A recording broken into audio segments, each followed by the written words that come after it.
Welcome to This Explainer. But honestly, I want you to treat this more like our own private executive leadership retreat. So just imagine you've stepped out of the crisp mountain air and into this quiet, rustic yet refined chalet.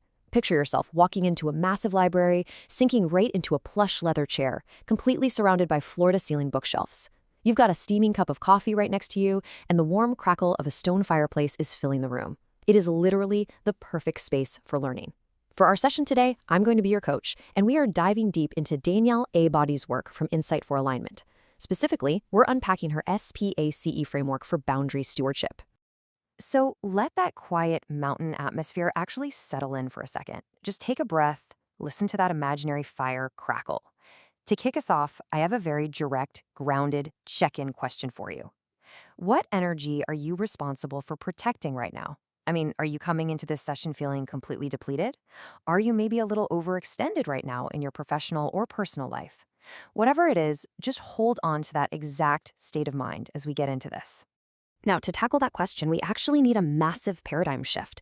You see, we're usually taught to think of boundaries as these defensive walls, right? Like fortresses with spikes, built just to push people away the second we feel threatened. But Danielle Abody introduces a completely different, way more constructive concept. What if we viewed boundaries as architecture? We aren't just slamming doors and shutting people out. We are actually building an internal structure to protect your energy, your capacity, and your presence. It's the exact architecture that lets you engage with the world confidently without abandoning yourself in the process. Okay, so let's really dive into this, because before we can build that beautiful internal architecture, we kind of have to look at what's currently breaking it down. Do you ever find yourself just saying yes automatically to every single request? Like instantly agreeing to join that committee you absolutely dread? Or maybe you find yourself over-explaining your choices, constantly rushing in to rescue others from their own responsibilities, totally withdrawing, or just generally overextending yourself. Look, these are massive energy leaks. And before we just react on autopilot and drain our fuel entirely, we need to intentionally design a structure for true self-leadership. And that brings us to our virtual coaching whiteboard for today, the SPAC framework. This is a mnemonic practice designed to move us out of sheer exhaustion and into clean, healthy connection. The 5 steps are simple. Steward your energy, pause before excess, assess capacity, communicate clearly, and embody integrity. Let's walk through exactly how to build this. All right, the first step. S stands for steward your energy. This is all about actively noticing where you're leaking your energy, where you might be absorbing other people's emotions, or when you're giving from a place of sheer depletion. We are entirely reframing how we see boundaries here. They are not some sort of punishment that you inflict on your team or your family. Not at all. They are the responsible stewardship of your physical, emotional, and creative fuel. So right now, from the absolute comfort of our lodge, take a beat. Ask yourself this exact check-in question for the steward step. What energy am I responsible for protecting right now?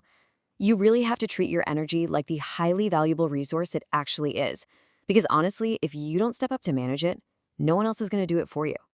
Now, what's really interesting about this next piece is how it totally upends our default settings in this hyper-connected world of ours. P is for pause before access. Listen, access to your time, your inner world, your emotional labor, that is sacred. Pausing deliberately interrupts that automatic, always-on availability. It literally creates the space you need to actually choose a response. The hard truth is, you don't have to fling the door wide open just because someone knocked. I really want you to let this next question sink in. Am I giving access from a place of alignment or from pressure, guilt, fear, urgency, or just plain habit? Take a second of genuine reflection here. Look at the real motives behind your availability. Are you saying yes because it genuinely aligns with your goals, or are you doing it simply because you feel way too guilty or pressured to say no? Okay, moving on to A, which stands for assess capacity. And wow, this is a crucial distinction that so many high-achieving leaders completely miss.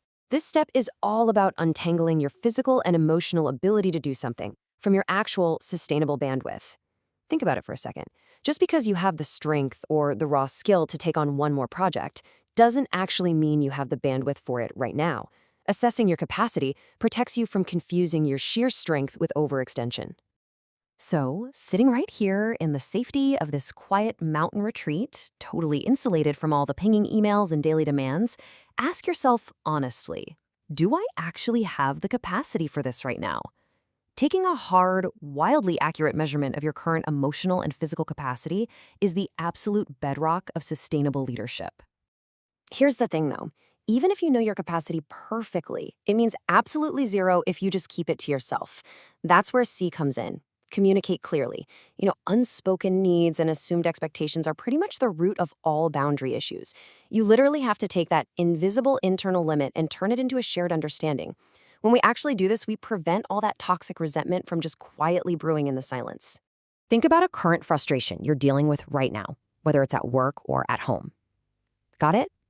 Now ask yourself, what needs to be named simply, kindly, and directly? Spot that unspoken expectation. And remember, you don't need to gear up for some massive dramatic confrontation. You really just need clear, kind communication to establish that shared reality. And finally, we reach E, embody integrity. Look, a boundary isn't even real until it becomes a lived, embodied choice. This just means making your outer actions perfectly match your inner truth. That might mean looking someone in the eye and confidently giving a direct no. Or it might just be delaying a response until you've actually checked your calendar and your bandwidth. Maybe it's reducing someone's access to you or just explicitly asking for clarity on a project. The internal architecture we're building only stands up if you actually embody it out there in the real world. So let this be a really powerful prompt for your immediate next steps. What action keeps me aligned with who I am becoming? Because it's not just about what you do to survive the day. It's about making conscious choices that actively support the exact leader, partner, or professional that you are evolving into. Okay, let's zoom out for a second and see how this all builds into a cohesive, practical system. Think of this as the visual framework you can mentally pack up in your bag and take with you when you leave the library today. Your actions, steward, pause, assess, communicate, embody, map perfectly to your inner truths.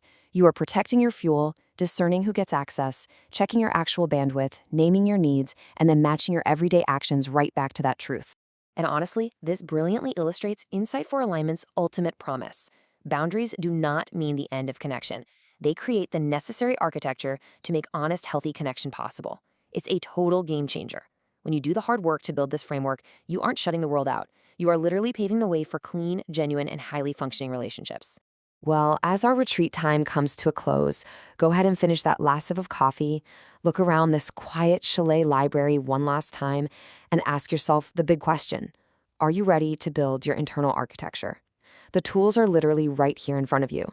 So, are you going to keep running on empty, or will you step out of the mountains today and finally start building?